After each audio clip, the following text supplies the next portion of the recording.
Menurut hemat saya, Prabowo tidak akan mungkin bersedia menjadi presiden boneka. Orang yang 20 tahun lebih berjuang untuk merebut jabatan presiden tidak bisa kita mengerti kalau tiba-tiba saja tunduk pada orang lain di luar itu yang tidak ada sangkut pautnya dengan kewenangan yang diatur konstitusi untuk bekerja sebagai presiden. Ia tidak akan membiarkan dirinya menjadi presiden yang gagal dikarenakan ada banyak tumpangan kepentingan sempit jika Jokowi menggunakan pengaruhnya untuk kepentingan yang sempit dan Prabowo harus menerima pengaruh itu dengan mengabdi kepada kepentingan yang luas, dan ini termin pertama kepresidenannya, maka sudah hampir bisa dipastikan Jokowi tidak akan berdaya.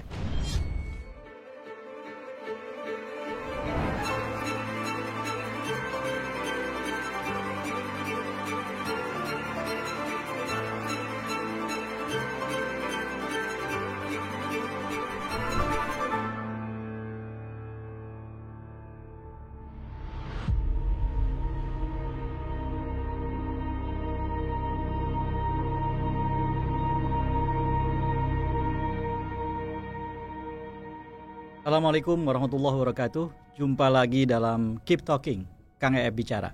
Saya ingin bicara tentang Prabowo sebagai orang yang jika tidak ada aral melintang akan dilantik inaugurasi menjadi presiden pada tanggal 20 Oktober tahun 2024 ini. Yang ingin saya bicarakan adalah entah ini harapan atau analisa, terserah Anda nanti menafsirkannya. Menurut hemat saya, Prabowo tidak akan mungkin bersedia menjadi presiden boneka.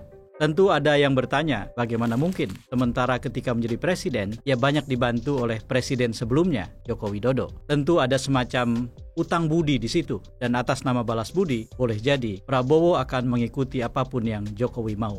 Menurut saya, jawabannya adalah tidak.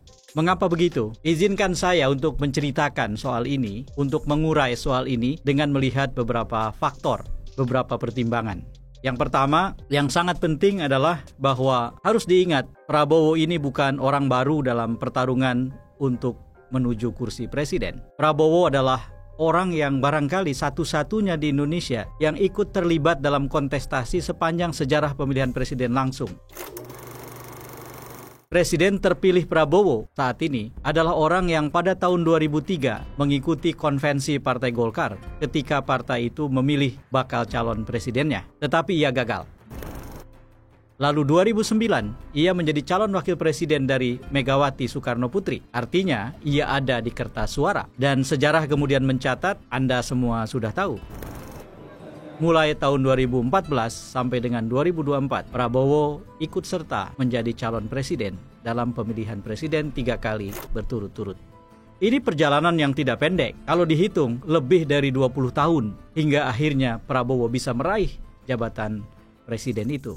Kalau kita gunakan teori ambisi dan obsesi, Prabowo adalah orang yang berambisi dan dalam politik tidak perlu ditutup-tutupi. Juga kita bisa melihatnya kok dengan terang benderang. Ia terobsesi oleh jabatan kepemimpinan nasional menjadi presiden. Ketika ia duduk nanti 20 Oktober 2024, sungguh tidak masuk akal tiba-tiba saja ia bersedia menjadi boneka dan tidak menjadi presiden. Orang yang 20 tahun lebih berjuang untuk merebut jabatan presiden tidak bisa kita mengerti kalau tiba-tiba saja tunduk pada orang lain di luar itu yang tidak ada sangkut pautnya dengan kewenangan yang diatur konstitusi untuk bekerja sebagai presiden. Karena sebab itu, ini pertimbangan pertama saya. Sulit membayangkan Prabowo menjadi presiden boneka. Dia ingin menjadi presiden sesungguhnya. Dan perjalanan lebih dari 20 tahun itu sudah dengan tegas menunjukkan bahwa Prabowo memang ingin mengendalikan kekuasaan. Dan tidak masuk akal tiba-tiba ia bersedia dikendalikan. Itu yang pertama. Alasan saya yang kedua adalah bahwa di dalam demokrasi termasuk di Indonesia yang di dalamnya ada aturan tentang pembatasan termin atau periode kepemimpinan presiden, maka berlaku semacam hukum besi. Periode pertama adalah periode mematut diri untuk bekerja sebaik mungkin, menampilkan identitas, citra dan integritas yang terjaga.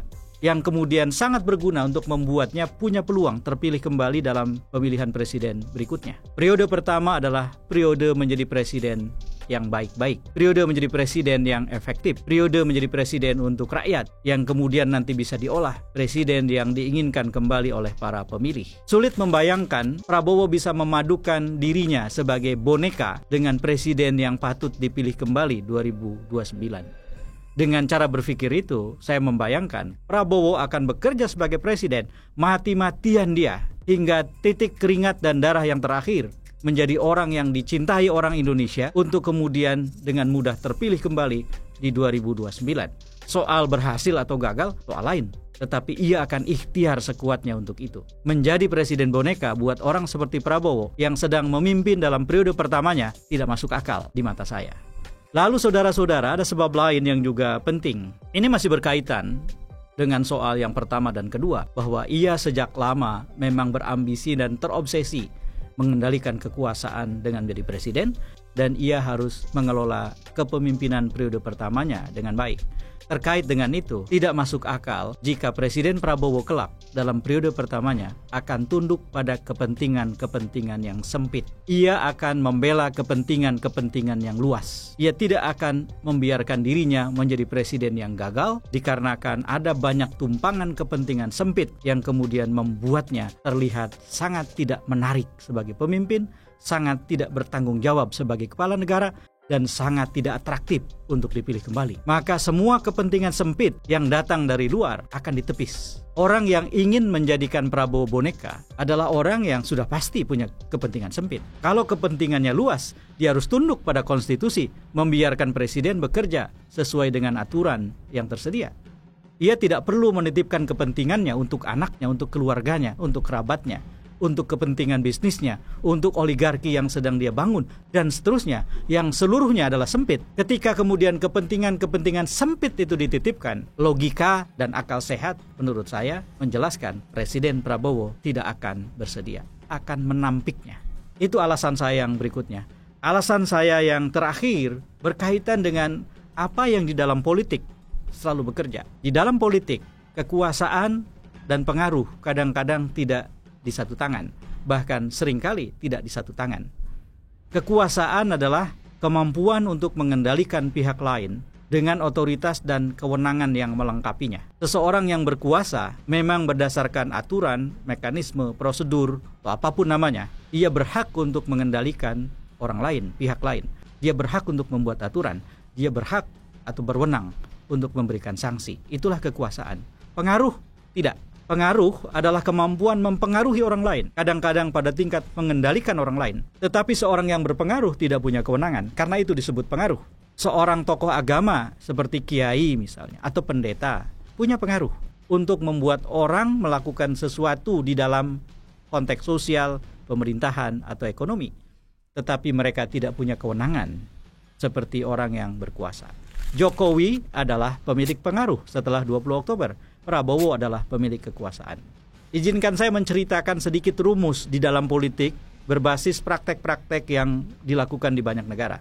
Rumusnya seperti ini. Jika kekuasaan mengabdi pada kepentingan sempit, bertarung dengan pengaruh yang mengabdi pada kepentingan yang luas, ada kemungkinan pengaruh itu lebih punya wibawa dan bisa menang. Karena kekuasaannya mengabdi pada kepentingan sempit, pengaruhnya mengabdi kepada kepentingan yang luas. Ketika Presiden Joseph Estrada di Filipina dijatuhkan atas nama hukum karena terbukti melakukan tindak pidana korupsi, kalau pakai istilah di Indonesia, ia menggunakan pengaruh dan kekuasaan yang dimilikinya untuk membuat kalangan miskin di kota Manila membelanya, dan bahkan sempat kalangan miskin itu seperti membentengi istana Malacañang. Pada waktu itu ada seorang kardinal Sin namanya. Ia tidak punya kekuasaan, dia punya pengaruh. Dan dia menyerukan kepada semua orang di Filipina agar tidak ada yang membela presiden yang bersalah. Karena demokrasi, hukum, etika harus ditegakkan di Filipina untuk membuat masa depan demokrasi Filipina terjaga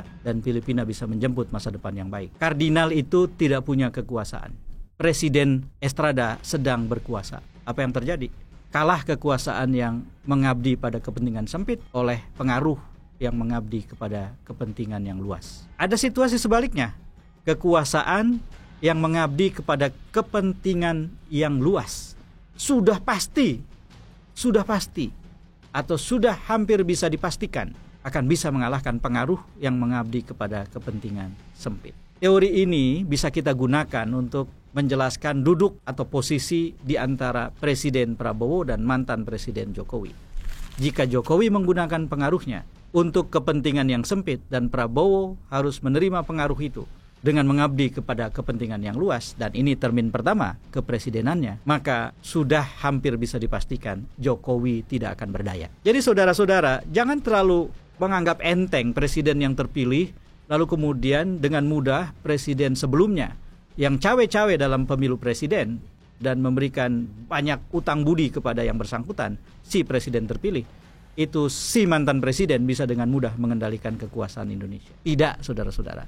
Dengan demikian, saya ingin mengatakan bahwa sulit sekali membayangkan Presiden Prabowo kelak bersedia menjadi boneka. Sebagai penutup, saya ingin bilang, karena sebab itulah Pilkada 2024 menjadi sangat penting. Kita akan melihat pertarungan di mana kepentingan mantan Presiden Jokowi kelak dengan Presiden terpilih Prabowo saat ini itu akan bertarung di banyak tempat. Sebab pilkada itu adalah menancapkan kuku dan kaki kekuasaan di tingkat lokal yang akan sangat banyak gunanya dalam pertarungan 2024-2029.